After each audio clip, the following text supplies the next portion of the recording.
Meet me on the softer side. Meet me on the softer side. Softer side of your heart.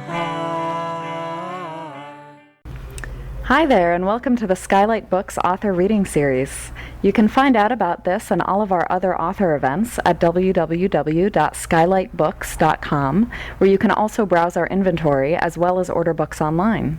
You can also follow us on Twitter or even be our friend at facebook.com. If you'd like to talk to a real person, we can be reached at 323-660-1175. And don't forget, Skylight Books depends on listeners like you to help support us. So whether you're in our neighborhood or browsing online, buy a book or two to help ensure that we'll be around for a long, long time. Thanks and enjoy. Tonight we are here for the last ride of Caleb O'Toole by Eric Pierpoint.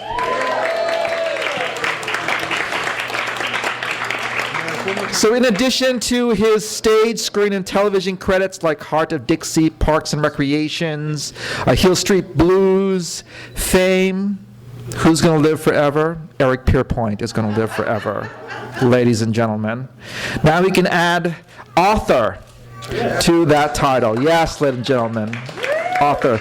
And I just want to say, you know, to become an actor and to be an actor is hard work, right? To be an author is hard work, and he's doing it. You know what I'm saying? He's doing it. So, ladies and gentlemen, please bring your hands together for Eric Pierpoint.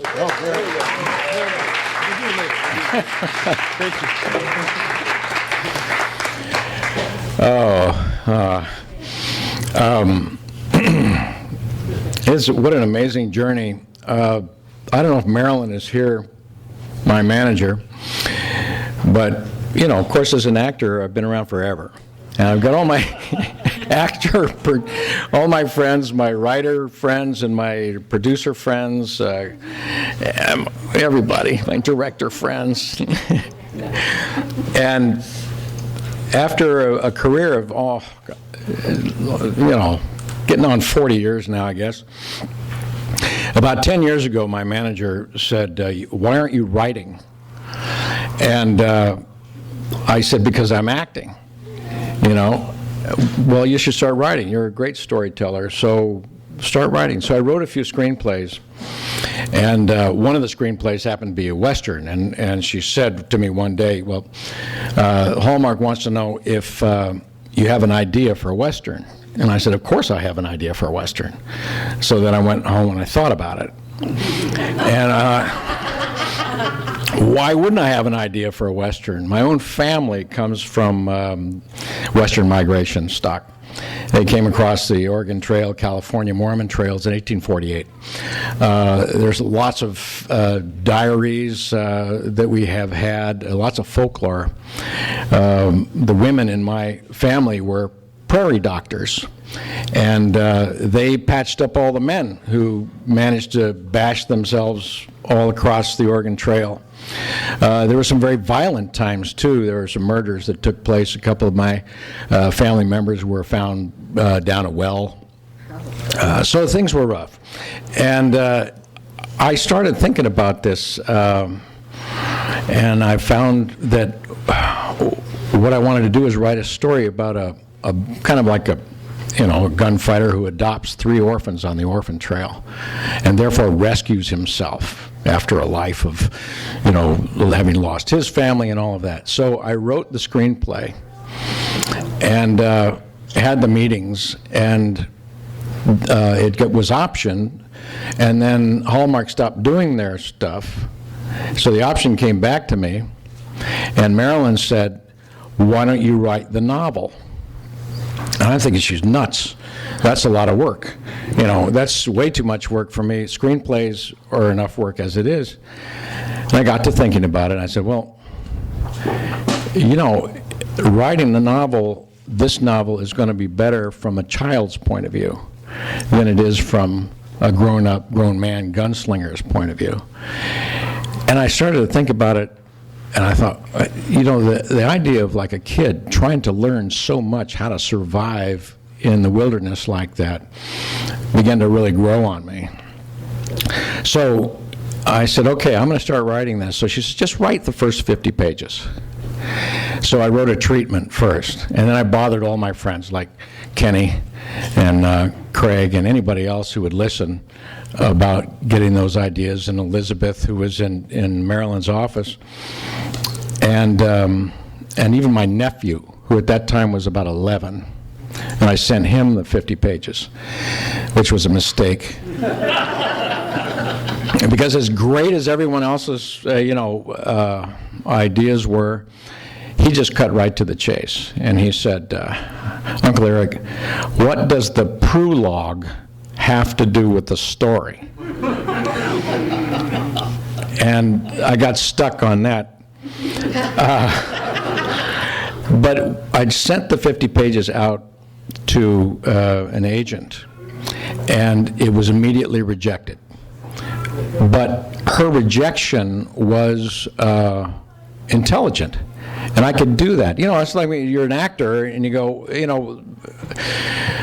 somebody gives you some direction, you actually, hopefully, if it's good direction, you take it and things are better. So that's the way I thought. I said, well, if you let me, I will, have a conversation with you and tell me what you're talking about. And so she said, okay, if you rewrite the 50 pages, I will read it again. So then I hit the road, because I thought what I really wanted to do was, oh, hey, Jennifer, can you start this up again? I know you look at, yeah, okay, thanks. I don't know how to do a continuous loop. I just made this up spur of the moment. Anyway, I hit the road. I went out with my dog. We started in Kansas, and we did the whole Oregon Trail where my relatives would have gone through, and the story. Well, I wanted to start in Great Bend, Kansas, and end up in the Bitterroot Mountains, because I just love the Bitterroot Mountains so much. So what I did was, I know how to do that. Do you want me to do it?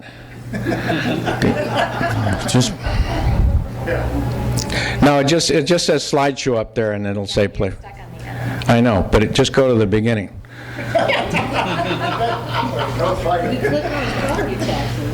Just go to the slideshow up on the top and start it from there.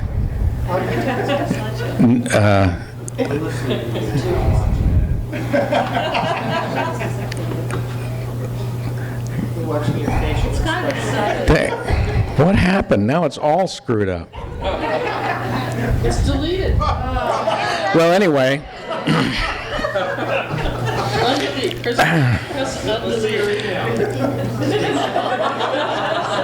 What the hell? No, this is like, what? Just go to a slideshow and play it from the beginning. Can we play from the start? Did you plan this? This is good. We should do this all the time. I hope is this going to work? Yeah, but is it going to last? It's not like a jail. That's not the right one. No. That's still. We're working on it. Just leave it alone. It'll start. Oh, okay. Well, okay, that's better. Where the hell was I? No. Okay. So I go, anyway, I get on the Oregon Trail, and for a month I traveled all along. I went through north to the Platte River in Nebraska, and I went over and I wrote by rivers and streams and mountains and every place. I looked at the wagon ruts. I did everything that I could possibly do. And it's still not working. What?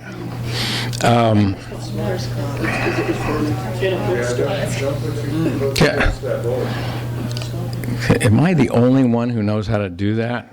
Just do it, Eric. You're the only one. You're the only one.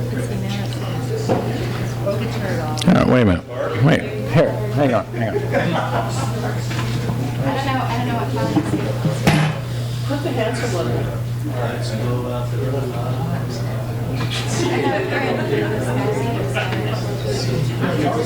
Little slide screen at the lower left.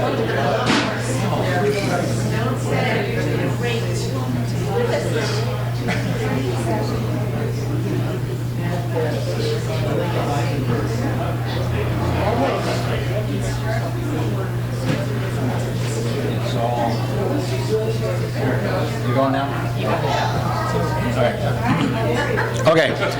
All right. Here's what happened. Let's rewind this. Hurry up before it ends. I know, really. I gotta say.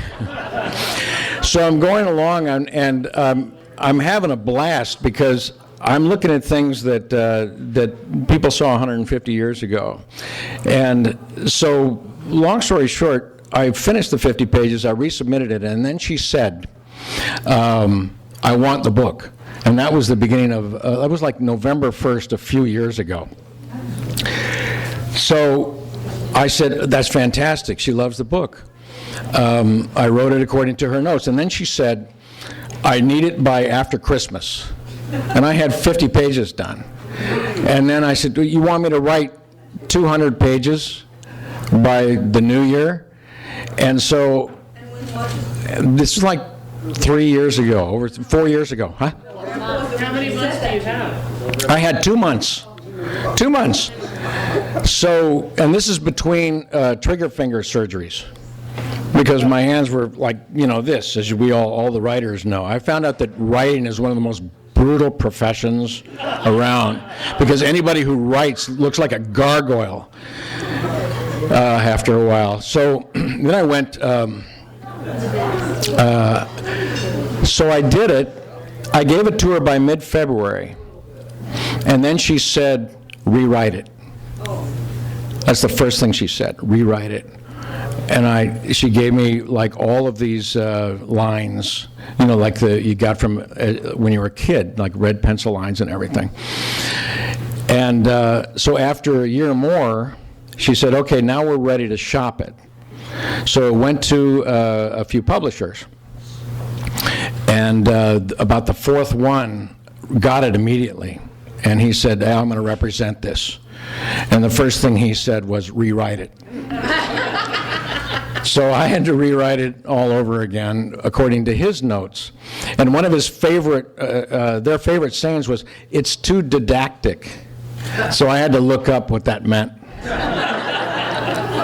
Apparently, they don't like facts, too much history. So I had a tendency to, I researched the hell out of this for this book, and I loved it. And I sort of had my stepfather on my shoulder the whole time. You dig deep enough, so that I could brag to him on occasion that I knew more than he did about something. He passed away, unfortunately, without ever having read a copy. It was tough. So it happened. And people ask me, one of the things that I got out of this book that I'm getting now back in spades is that I have a real soft heart, a place in me that loves kids and loves how kids overcome great obstacles to win in the end.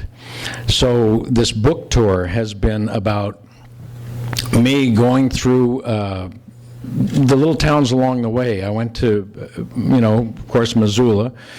I would do a PowerPoint presentation where I try to scare the little ones, with the dangers of the Oregon Trail and all of that.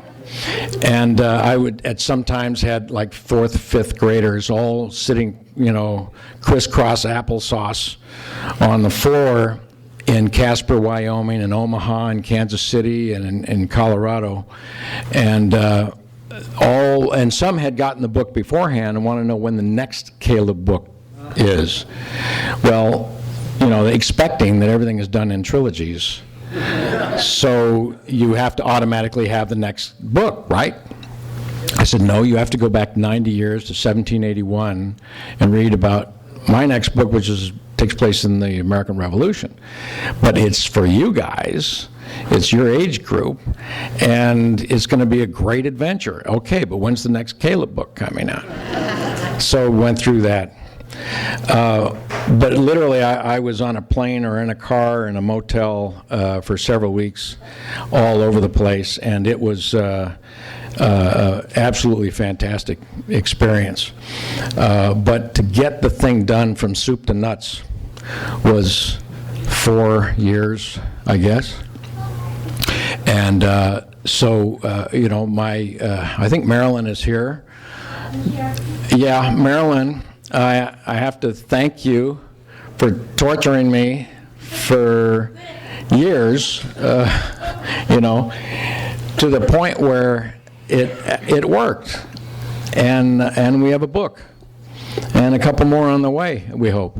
Yeah. So that's the process, and my relatives, the ones buried along the Oregon Trail, can maybe rest easy that some of their story is out there through some of these characters, but it is historic. I've invented a new genre, and I call it, maybe it's not new, action, adventure, historical fiction westerns. Because another thing that the agent told me was, use your experience as an actor to influence your writing. And to me, that, you know, of all the things that I've done over the years, you know, Kenny and I have done, you know, so many years together, you learn how to kind of like entertain and move off of stuff, and you know how to make things lean, and you have a sort of internal sense of timing, and you don't want to bore anybody. Actors fear, you know, Jack, we don't want to, you know, all my great actor friends who are here, the last thing we ever want to do is bore anybody, and I refuse to do that. And so this is for the kids. Kinda, but it isn't just for kids, because some of the reviews that are coming in now really span all ages, and people are kind of weighing in that, and the teachers too, that it's a good book to teach with, because there's not much historical fiction without vampires out there. So that, you know, so for now, I mean, I can read a little bit, but I throw it open to some questions too. So, what should I do for? Right here, you had an experience coming back in a tornado. That's just before I nearly got killed. I was in. I wonder if I can stop that. Can I? Press the space bar. Does that stop it like that? Maybe. There's the hat. No, it's still going. Oh, it is? Okay. That'll stop it? I can stand in front of it. All right, well, look, no. Nobody knows how these things work. If it stops, it stops. So I was in Kansas, and I was doing a Barnes & Noble event. Hey, Gare. Doing a Barnes & Noble event. And it was a great event. They had a similar numbers of people. And I had to leave to do, like, Good Morning Wichita. Is that ever a good morning? You know, I know, but I love the Midwest. But no, there was like AM Wichita, and I had to get up early, so I had to drive 3 hours from Kansas City to get to Wichita, and it began to storm about 20 minutes heading west. It stormed so hard, lightning was going like just bolts hitting the ground all around. Wind, terrible wind, and then the rain started, and then everything went dark. I could not see anything on the road, and then I was still moving, and now I found myself somehow off the road and pointed into some trees. And so when I was terrified, because there was nothing around, I couldn't see, it was incredibly violent. Well, eventually I made it to Wichita, and I found out that tornadoes touched down in 3 states through the exact storm that I was going through. And one of my neighbors, Craig, down the street, is a pilot, an airline pilot. And he emailed me and said, yeah, Eric, I know all about that storm because I was flying over it as you were driving through it, and I told everybody to look out the starboard side if they really wanted to see, a light show. Turns out it was, probably me and my headlights pointing straight. Absolutely terrifying experience. And this is also after telling kids of the dangers of the Oregon Trail. Oh, just think, what would it be like if you're caught in the Platte River in a flash flood in a wagon and there's a tornado bearing down on you? Because I knew that all those things could exist. I just didn't think they would happen to me. So, but it was a wonderful experience, and So anybody got anything? Oh, the art. They did that. They, meaning the publisher, they have an art department, and it came back to me as a sort of old-time, kind of cover. We had a few discussions about the hat, which I thought was a little wrong century, but they really liked the fact that it was kind of like cool, because apparently you cannot tell kids these days, this is your history lesson. They'll turn you off right away. You have to entertain them and have your facts salt and peppered in there so that it enhances the story but doesn't dominate the story. So they didn't want let's just give him a cowboy hat.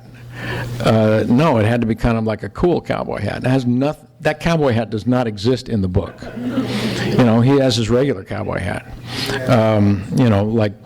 Like you guys did, like Jack and Janine and the kids. When you went, you had your cowboy hats on.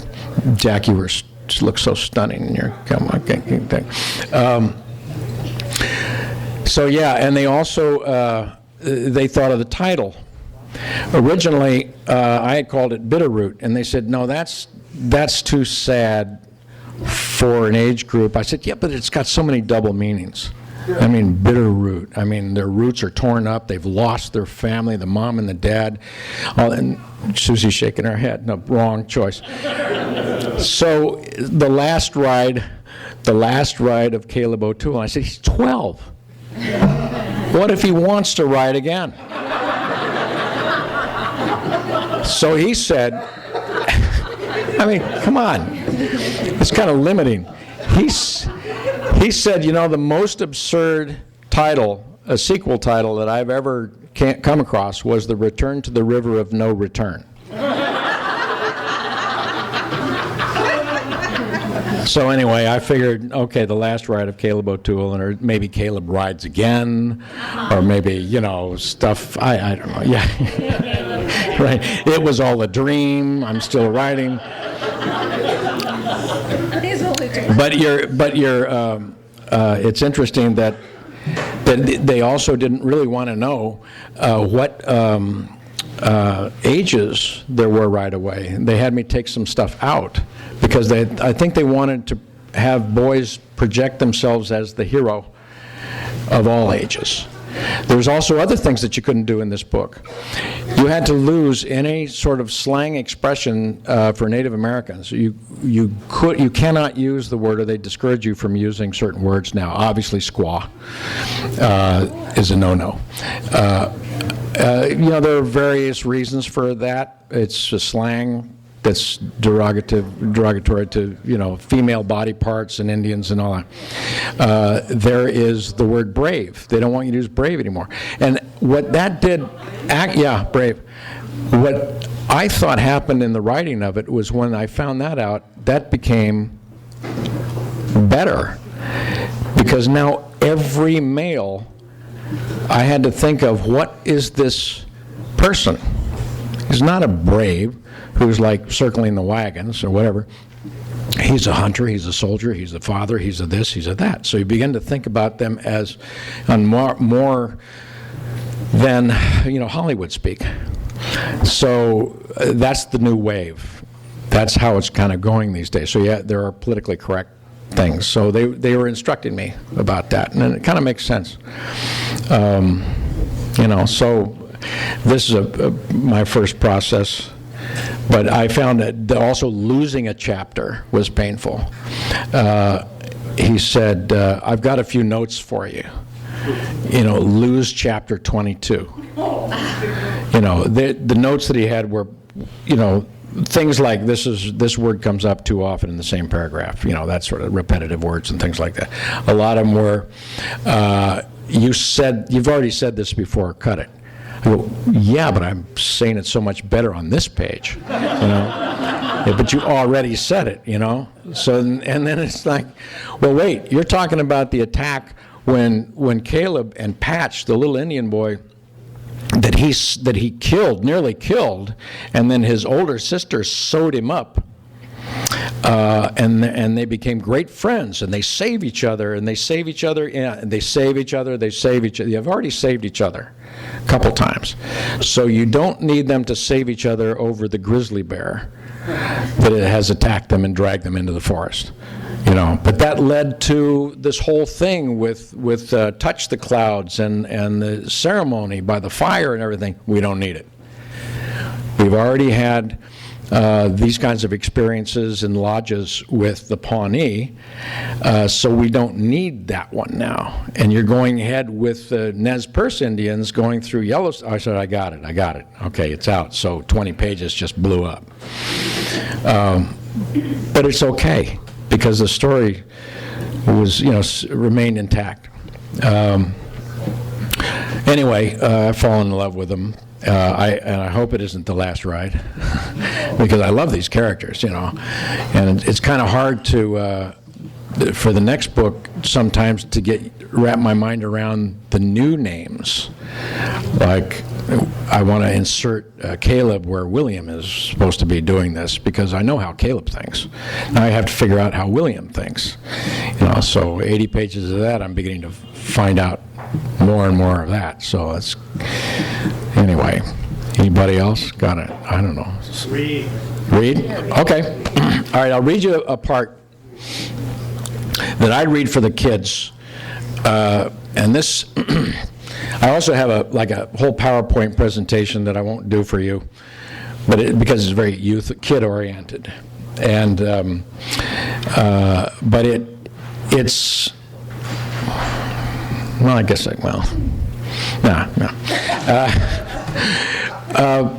I made one mistake of reading the final chapter to some fourth graders. Everybody dies. Not quite everybody, but a lot of people die. And it's like the epiphany. I mean, the whole story kind of comes to this build-up where the good guys and the bad guys are all, you know, together in the Bitterroot. But I was worried that I was horrifying some of the kids a little bit too early, so, and also spilling the beans, you know, so they gotta, you know. So one of the things about going in the Oregon Trail and being all alone and being 12 years old, as Caleb was, and his 15-year-old older sister and his 6-year-old little Tilly, and having to go through all the things that they needed to figure out how to survive and everything, and with the bad guys chasing them and things hitting the fan all the time, they sought the protection of a wagon train. Now, in the protection of a wagon train, basically back then, you couldn't ride up on a wagon train without getting your head blown off, because they didn't know who you are, and they had enough people already attached to the wagon train. And in researching this, you know, I put it in at a time period of 1877 when they couldn't ride the rails because there was a strike. So everybody headed back on the Oregon Trail during this strike for a period of time. And as the world is descending on them and the bad guys are catching up,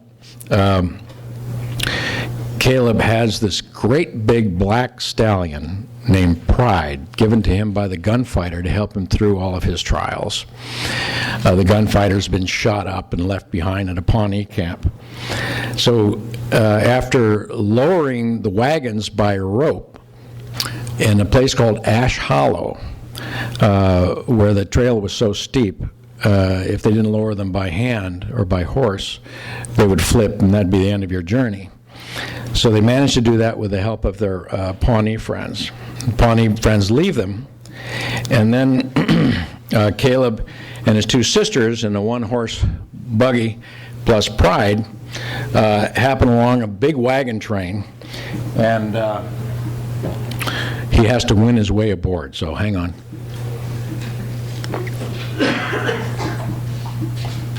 I have to use this for a fact. Now you're talking, Harvey. Fuck with me.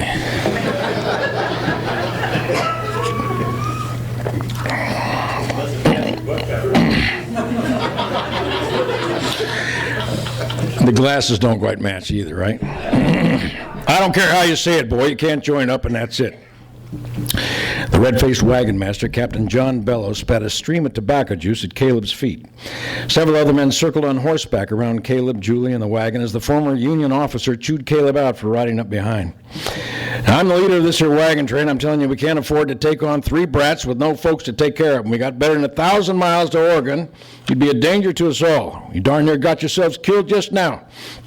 Well, sir, we'd only go as far as the Bozeman Trail with your wagons, and maybe we'll split off, maybe Fort Fetterman. Look, boy, I can't guarantee half these folks are going to make it even that far. There's a heck of a lot of trouble with the Sioux up at Scotts Bluff, and I got greenhorns that can't shoot and can't ride from places I never heard of. Tarnation, half of them don't speak good English. Last thing we need to do is take care of you snot-nosed brats. Now, you get on back to Ash Hollow and then wherever you came from. Now, we can take care of ourselves, said Julie. We've come weeks on our own so far. Well, then you don't need us now, do you? Sneered the captain. We got no use for you. Well, I can outride any of you, insisted Caleb. I can shoot, too. You hear that? That's a laugh. All the men seemed to think that was particularly funny. What about you, little missy? I suppose you're about as worthless as your brother here. You at least cook? Yes, sir, I can. Julie narrowed her eyes and stared straight at the captain. I can also stitch you up next time you do something foolish and fall on your head or whatever you menfolk are prone to do, said Julie defiantly. Well, this caused a great roar of laughter from the men that did not sit well with Bellows. Shut up, barked Captain Bellows as he stared at Julie, trying to figure out some sort of answer. He settled on Caleb rather than take on Julie. How old are you, boy? 12, sir. 12, huh? Now, you think you can outride my best man? Yes, sir. Now, this I gotta see. Corporal Posey, sir, get your butt over here. Bring that excuse for a horse you call Devil with you. Yes, sir. Now, boy, I'll make you a little wager. You even keep up with Posey, I'll let you stay on. He beats you flat out, you and your sisters here head back, understood? Yes, sir. Pride'll beat him. I know he can, cried Julie. He'll eat Pride's dust, yelled little Tilly as she bravely stood next to her sister. Pride, huh? Yeah, we'll see. Dadgummit, Posey! Sir! Posey galloped around the wagon on a screaming stallion so white it glowed in the midday sun. The young corporal's blue uniform with sparkling gold buttons and yellow-striped leggings clung perfectly to him, and his shiny black boots beat a brisk rhythm on the horse's flanks. Long blonde hair flowed under a yellow-tasseled cavalry hat. Its wide brim swept up on the left side. This was a real horseman. He gave a flick of the reins, and Devil reared up on his hind legs to his full height, his front hoofs pawing at the air. Caleb had only seen a horse like this in books, an Arabian. He was big and strong, almost as big as Pride at the shoulder. Caleb swallowed hard as Posey let the snorting horse prance sideways, and Devil, he knew, would be tough to beat. Arabians could run all day, and this one was young, and Pride had seen many battles and was at least 15 years old. This boy says Pride here can beat that crazy-looking horse of yours. You going to let that happen, Corporal? No, Captain. Posey guided Devil alongside Pride. Instantly, Pride began to get agitated, for he was a war horse that did not like a young stallion riding up on him. Pride reared up, and Caleb almost fell off the back. You watch yourself there, boy, laughed Posey, as he purposely swung his horse into Pride. All right, around that first tree and back. You fall too far behind, you and your sisters go. You got it? Well, Caleb thought for a second, and he had an idea. A short race. Anything can happen, but a long one. Around that tree. Well, that's too easy. What about that other one on the hill behind it? Might be more interesting, said Caleb as he pointed to another tree far in the distance. Okay, muttered Posey. Don't matter much. Fine. On your way back, you take a shot at that stump over there. We'll see if you can shoot like you say. Okay. Caleb looked across the trail at a burned-out stump some 50 yards away. He checked his sharps to make sure it was loaded, put it back in its scabbard. Pride sensed something was up, and he began to shift his feet in excitement.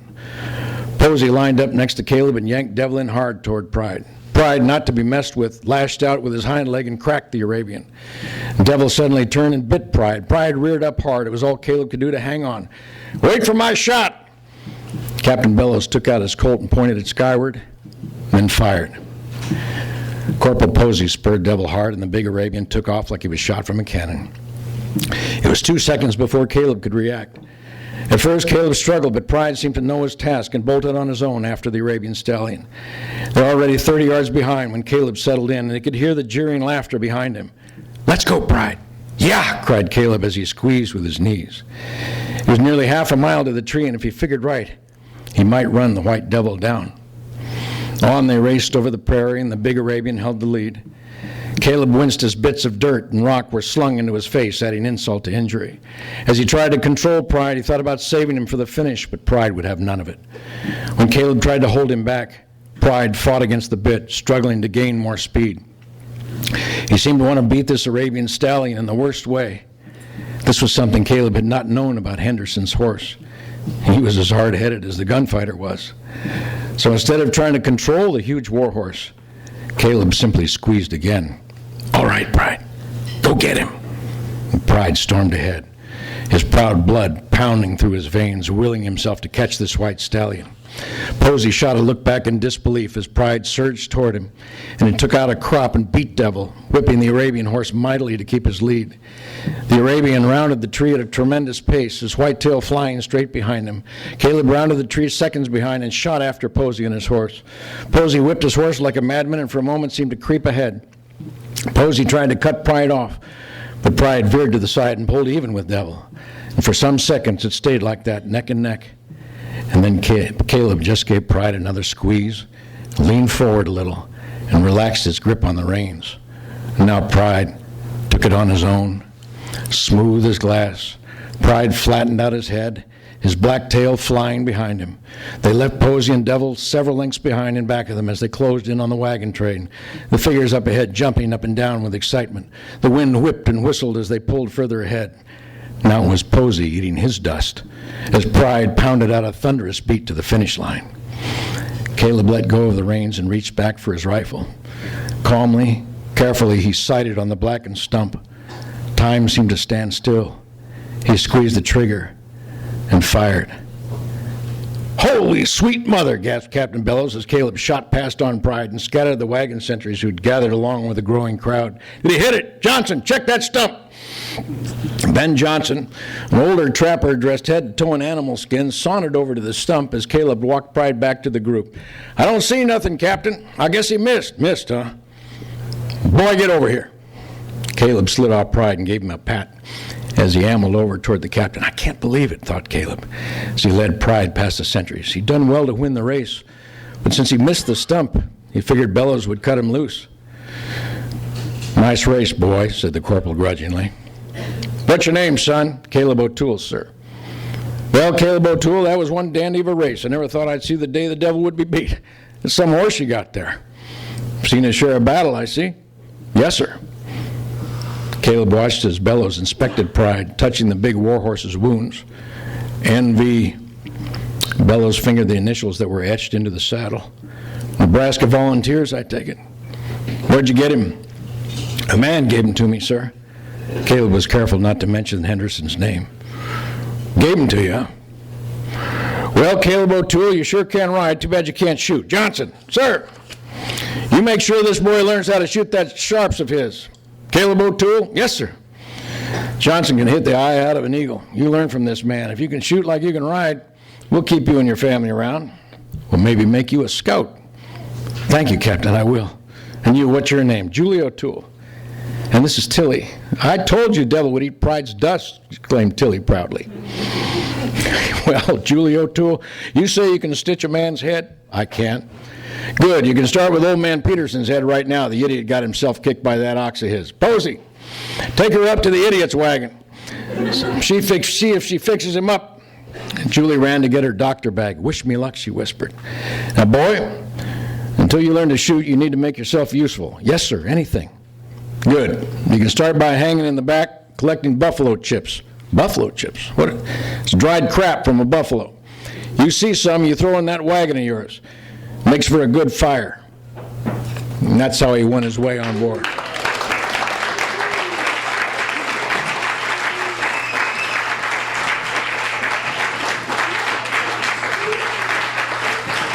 That was about the safest chapter I could have read.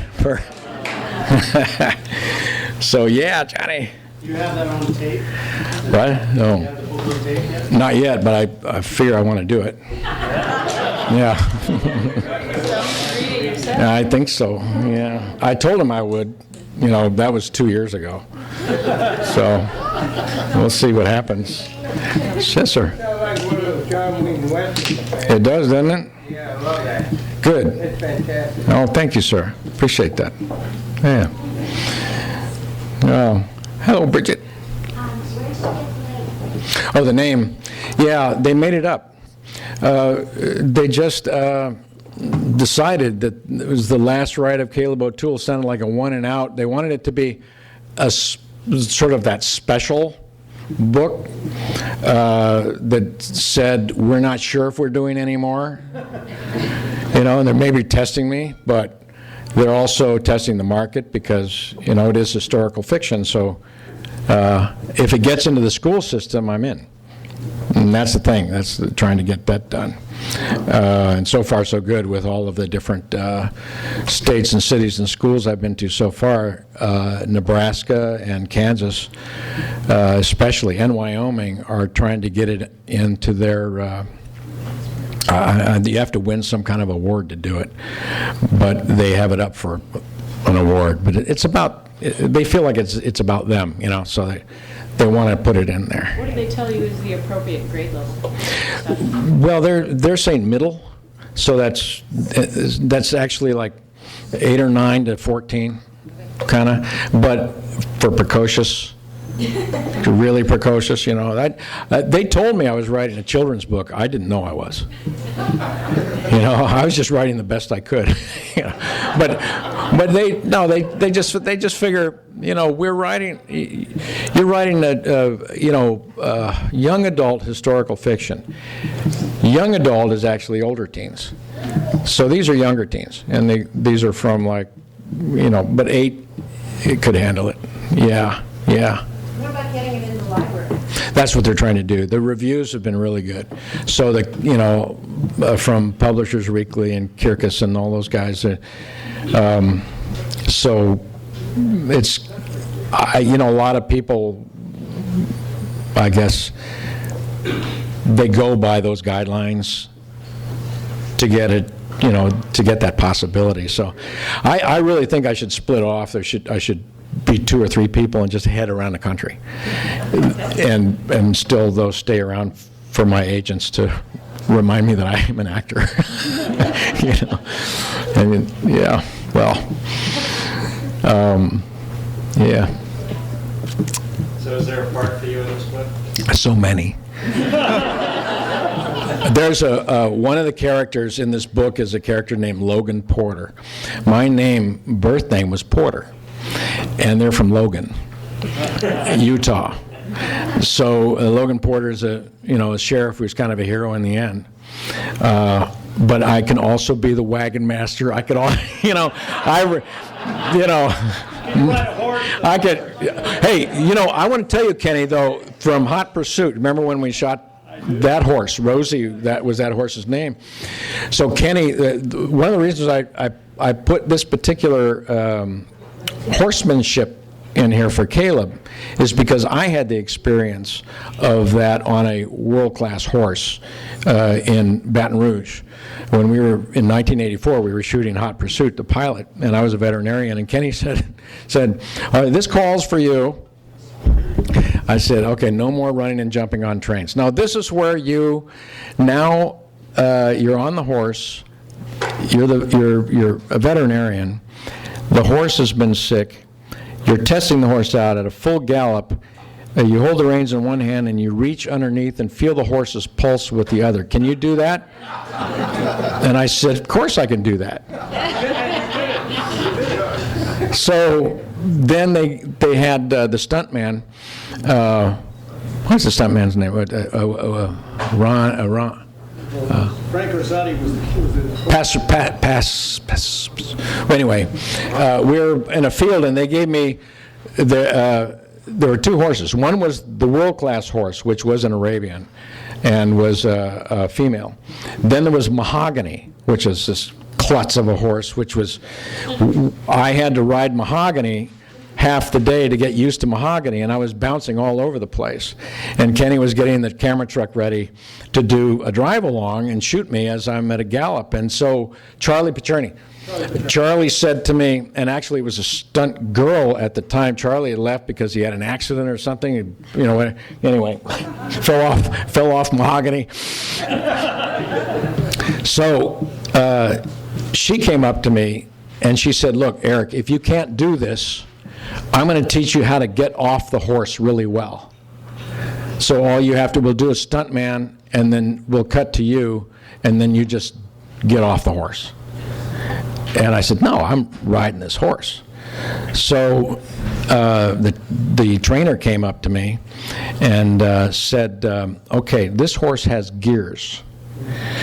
And I said, "It's a horse. I can figure this out." She says, "Well, it's also an English saddle." All right. So I got on this horse, and after bouncing around on Mahogany, I got on the other horse, and it was completely different. And the camera truck was there, and we were going along a street. And I kicked the horse, and the horse just took off at whatever they go, really fast, like 100 or so. But I was so surprised that halfway down the road, I had the reins in one hand and I was doing this with my other hand, which made no sense. But I felt like I was, kind of cowboying up, and I was getting, thing. And then I got the horse to go back somehow and start at 1. We start at 1, starting mark. And Kenny comes out, he says, "There's several things wrong with that." Okay, first of all, you outran the camera truck. We hadn't even started. So we have to learn how to figure that out. Second, it doesn't look good with you doing this. So I said, "All right, let me try this again," because I actually have to feel okay. So we tried it a few more times, and each time, the trainer came up to me and said, "You don't have to kick this horse. All you have to do is put a little light tension on the reins and give it a squeeze with your knees. And that horse, once you do that, it'll go faster. And then you give it another squeeze and it'll go faster." And okay, I said, "Well, we're going that fast. Remind me how to stop." Because with that horse, if you pulled on it straight like that, it ran through the bit. So what you had to do was saw it. You had to just gently saw the horses just back and forth, and that was the signal to stop. So with all of that knowledge, we started it again. Eventually, it just turned out great, because I said, well, finally Kenny got the camera truck going first, right? And then I ran into the shot and got side by side and got some great footage, to the point where he gave it to NBC, and NBC said, "Is that Eric? Really Eric on the horse?" So that actually got in the book, because I felt like what I wanted Caleb to accomplish was that kind of horsemanship versus. What I was thinking of when you were reading it, it sounded so much like that. Yeah, that you had when you got off. I was a mess. I was in heaven when I got off that horse. Yeah, that was an amazing experience. Yeah, yeah. So great to see everybody. All right.